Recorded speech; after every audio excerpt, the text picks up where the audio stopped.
my dollars make it hurt.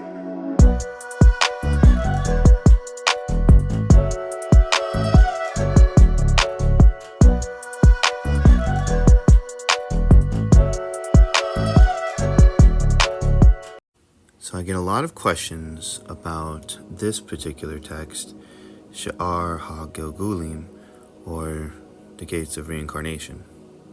So I'd like to share a few interesting things from this particular text.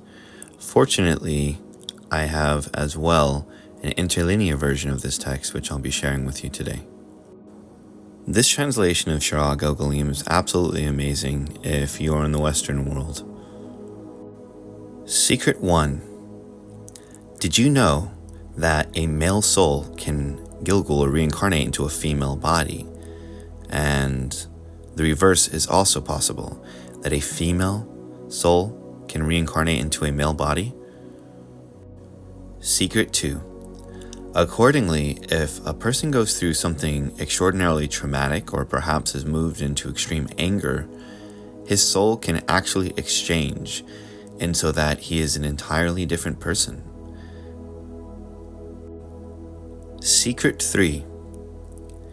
Did you know that a person can have multiple souls so that there are up to 3 reincarnating souls in one new soul, so that altogether they are 4 souls, each soul having its unique tikkun, and each soul having a different persona?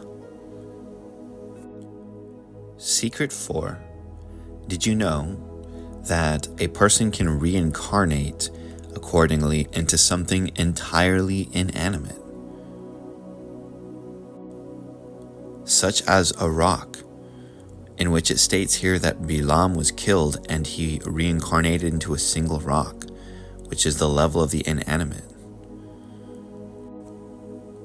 Secret 5.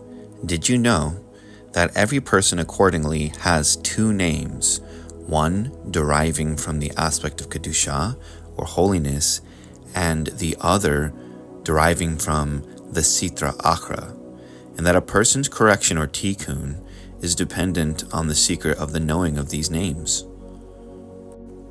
Our 6th secret. Did you know that simply being around people, we exchange soul qualities? In so much that if a person was with another person and one were to lean to good and the other were to lean to evil, we would begin to exchange those qualities with our own qualities. An example, giving our good to the individual and collecting their evil, and vice versa. Our 7th secret. It states here, returning to our discussion, after the death of a person, they take payment for all of his sins before they put him into Gehinnom. There are many forms of punishment and all of them are called reincarnations. Meaning he can reincarnate into something lifeless, vegetation, animal, or into a person.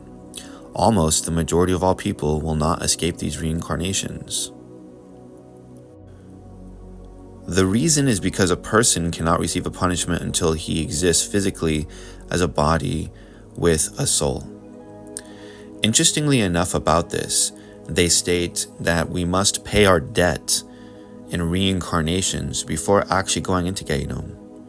An example of this is a soul for a soul, or an eye for an eye, so on and so forth, from which this would refer to the animals that we consume, so on and so forth, equalizing our debt for taking life while we're alive.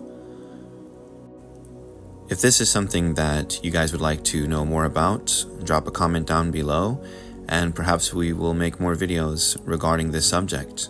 Stay tuned for lives on Sundays at 10 Pacific Standard Time, and perhaps we'll discuss this there.